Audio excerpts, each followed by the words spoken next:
యేసు మసీకి, పాపుల రక్షకుడైన యేసు ప్రభునకు, మృత్యుంజయుడు తిరిగి లేచిన యేసు ప్రభునకు, లోకానికి శాంతిని ఇవ్వనొచ్చిన యేసు ప్రభునకు, సమాధానం అనుగ్రహించే యేసు ప్రభునకు, బోలో జిందా ఖుదావన్ ప్రభు యేసు మసీకి. ప్రభునందు ప్రియమైనటువంటి చిత్తపర్రు గ్రామస్తులారా, మరి ఈ రోజు సాయంకాలము మీ కొరకే ఒక గొప్ప సువర్తమానము దేవుడు యేసుక్రీస్తు ప్రభు వారు మీ గ్రామానికి ఆయన తీసుకుని వచ్చేవాడుగా ఉంటూ ఉన్నాడు. మా యొద్ద బైబిల్లో నుండి తీసినటువంటి కొన్ని పత్రాలు, కొన్ని పత్రికలు ఉంటూ ఉన్నాయి. వాటిని తీసుకుని చదవండి. ఈ సమయంలో ఓడూరు గ్రామంలో పరిచయం చేస్తున్నటువంటి సోదరులు దేవుని యొక్క దాసులు శేఖర్ గారు వచ్చి దేవుని యొక్క వాక్యాన్ని మీ కొరకు పంచుతారు. మీరు వినండి, రక్షణ పొందండి.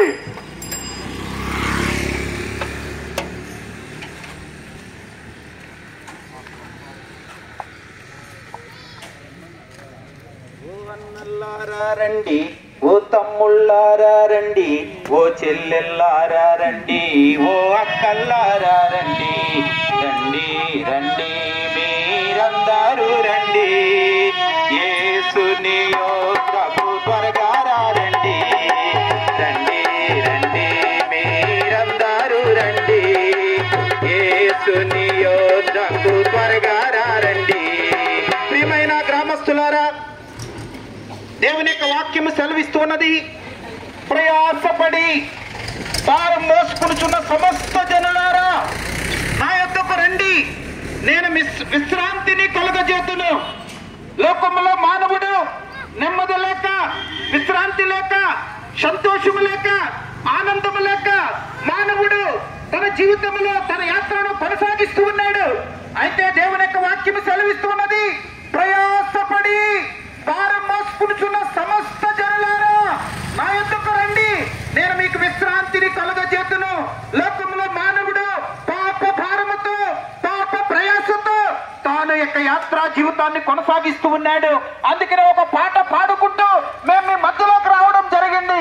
ఓ అన్నల్లారా రండి, ఓ అక్కల్లారా రండి, ఓ తమ్ముళ్ళారా రండి, ఓ చెల్లెల్లారా రండి అని యేసుక్రీస్తు ప్రభువారు ప్రేమతో ప్రయాసపడి భారం మోసుకునిచున్న సమస్త జనులారా నా యొద్దకు రండి. కాబట్టి పాప భారముతో ఉన్నాడు మానవుడు, పాప ప్రయాసతో ఉన్న మానవుడు దేవుని దగ్గరికి రావాలి. మెట్టుకు మానవుడు దేవుని దగ్గరికి వెళ్తూ ఉన్నాడు, దేవుణ్ణి ఆరాధిస్తూ ఉన్నాడు, దేవుణ్ణి పూజిస్తూ ఉన్నాడు, దేవుణ్ణి కొలుస్తూ ఉన్నాడు, కానీ పాపములోనే ఉంటూ ఉన్నాడు. తన పాపములు ఒప్పుకోలేని వాడుగా ఉంటూ ఉన్నాడు, తన పాపము నుండి సమాధానము లేని వాడుగా ఉంటూ ఉన్నాడు. అందుకనే ఈ సాయంకాలపు సమయంలో ప్రయాసపడి భారం మోసుకున్న సమస్త జనులారా నా యొద్దకు రండి, నేను మీకు విశ్రాంతిని కలుగజేతును. ఎటువంటి ఘోర పాపాత్మ లేనప్పుడు కూడా, ఎటువంటి ఘోర పాపము చేసినప్పుడు కూడా ప్రేమతో ఆయన పిలుస్తూ ఉన్నాడు. ఆయన పిలిచినప్పుడు ఆ నీ హృదయం అనే తలుపు తెరిస్తే, అందుకనే దేవుని యొక్క వాక్యము సెలవిస్తున్నది, ఇదిగో నేను తలుపు నద్దుడు తట్టుచున్నాను, ఎవడైనను నా స్వరం విని తలుపు తీసినడలా అతనితో నేనును, నాతో కూడా అతడును కలిసి భోజనము చేయుదును. ఈ సాయంకాలపు సమయంలో ప్రభుతో సహవాసము చేయడానికి నువ్వు ఇష్టపడుతున్నావా? నీ పాపాన్ని ఒప్పుకోవడానికి ఇష్టపడుతున్నావా? నువ్వు పాపం నుండి విడుదల పొందడానికి ఇష్టపడుతున్నావా?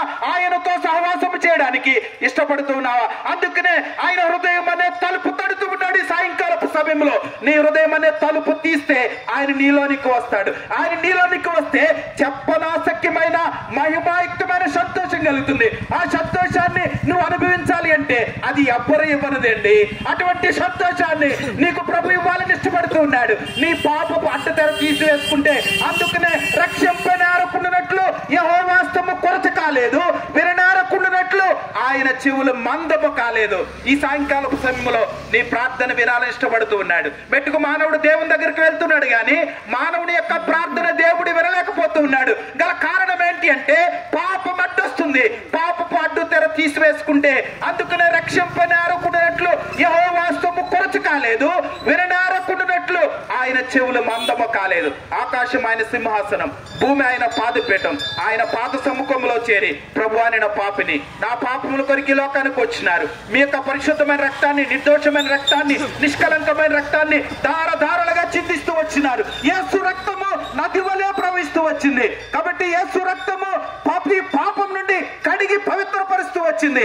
కాబట్టి నీ పాపం నొప్పుకో. ఆయన ప్రేమతో ఆహ్వానిస్తూ ఉన్నారు. ఆయన దగ్గరకు వస్తే, ఆయన చెంత చేరితే నీకు నిత్య సమాధానం, నిత్యత్వం, పరలోకం, మోక్షం, స్వర్గం దేవుడు అనుగ్రహిస్తాడు. యేసునందు విశ్వాసం ఉంచండి, అప్పుడు మీరును మీ ఇంటి వారును గొప్ప ఆత్మ రక్షణ పొందుదురు. ప్రభునందు ప్రియమైనటువంటి గ్రామస్తులారా, ఇంకా అధికమైనటువంటి విషయాలు, ఆత్మీయమైనటువంటి విషయాలు, మీ రక్షణ కొరకైనటువంటి విషయాలు మరి మీకు కావాలన్నట్లయితే మన దగ్గరలోనే చింతపూడి గ్రామంలోనే మరి గట్టు మీద బేరాక ప్రార్థన మందిరం మీ కొరకు ప్రభు యేసుక్రీస్తు ప్రభు వారు ఏర్పాటు చేసినాడు.